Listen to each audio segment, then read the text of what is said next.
Demokrasi itu haram. Kenapa harus tunduk kepada pemimpin hasil demokrasi? Ketahuilah Bapak, Rasulullah SAW dalam beberapa hadis menyebutkan bahwa apabila siapapun yang jadi pemimpin, walaupun itu caranya tidak sesuai syariat, tetap harus ditaati. Saya berikan contoh. Rasulullah SAW bersabda, ya, usikum bitaqwallah wa sam'i wa ta'ah wa in ta'ammaru 'alaikum 'abdun habasyi mujadda'ul atraf. Aku wasiatkan kalian untuk mendengar dan taat walaupun pemimpin kalian itu hamba sahaya Ethiopia yang hidung dan telinganya buntung. Perhatikan Pak. Walaupun dipimpin oleh hamba sahaya Ethiopia yang hidung dan telinganya, dalam pemilihan yang sifatnya pemilihan syar'i, hamba sahaya nggak mungkin jadi pemimpin. Semua ulama sepakat syarat pemimpin bukan hamba sahaya, harus merdeka. Para ulama menyebutkan syarat pemimpin harus sehat jasad, tidak boleh cacat. Ini cacat. Sudah hamba sahaya, cacat lagi. Maka kalau ada hamba sahaya jadi pemimpin, biasanya caranya tidak syar'i. Tidak sesuai dengan apa? Syariat. Tapi Nabi mengatakan apa? Tetap dengar dan taat. Walaupun ya seperti itu. Memberontak dalam Islam haram. Dalil-dalil tentang memberontak mutawatir haramnya.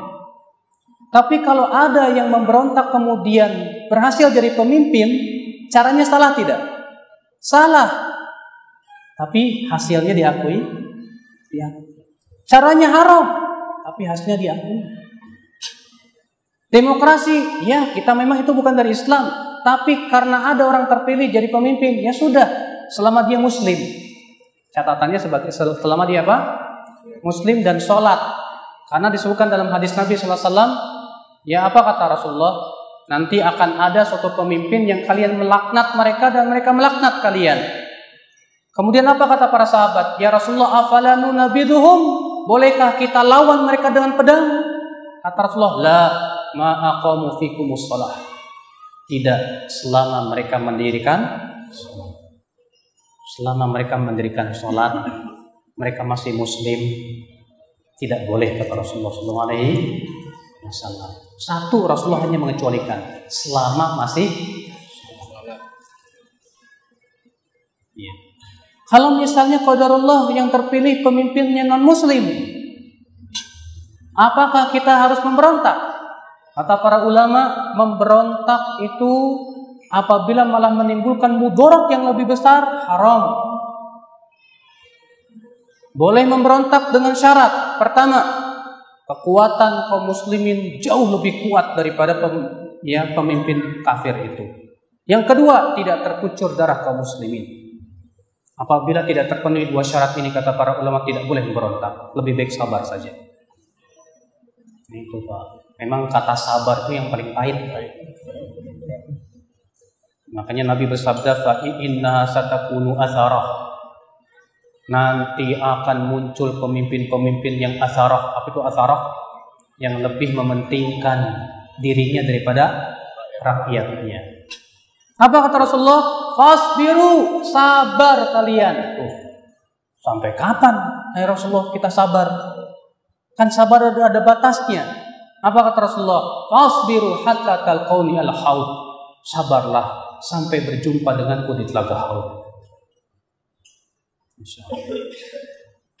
Bapak baca bagaimana kisah Bani Israel di bawah kungkungan tirani Fir'aun.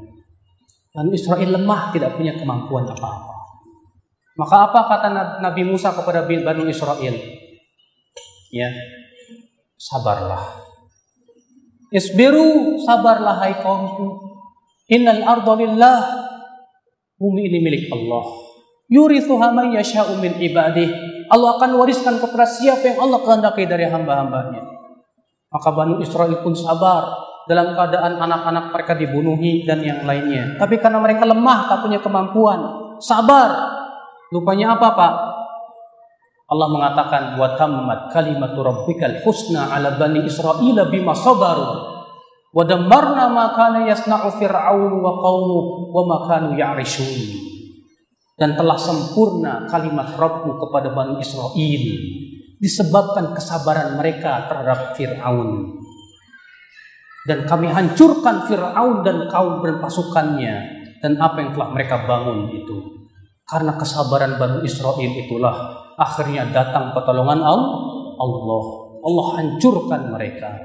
Makanya kalau kita sabar, insya Allah kita terus sabar, terus bertakwa, terus berdakwah, Allah pasti berikan kepada kita pemimpin yang bertakwa, Pak. Insya Allah. Karena Allah berfirman, wa in tasbiru wa tattaqu la yadurrukum kaidum syai'a. Jika kamu terus bersabar dan terus bertakwa, tidak akan membahayakan kalian tipu daya mereka sedikit pun juga. Syaratnya satu, terus sabar, terus bertakwa, terus kita berdakwah. Sekarang tugas kita, Pak, kita berpikir bagaimana supaya kaum muslimin dapat hidayah. Jangan sibukkan dulu mengkafir-kafirkan, Pak. Kaum muslimin di negeri kita ini banyak ditimpa kebodohan tentang din. Sibukkan kita untuk dakwahi para pemimpin-pemimpin kita. Sibukkan diri. Lihat para Rasulullah menyibukkan mendakwahi. Ya, bukan menyibukkan. Kalau sekarang kita melihat banyak kaum muslimin sibuk mengkafir-kafirkan. Kafir. Kalau sudah kafir apa jadinya, Pak? Halal darahnya. Kalau halal darahnya apa, Pak? Ya itulah. Makanya terjadinya pemboman dan yang lainnya dari situ pemikirannya. Makanya hati-hati, Pak. Sekarang kita berusaha untuk dakwahi dulu dia manusia.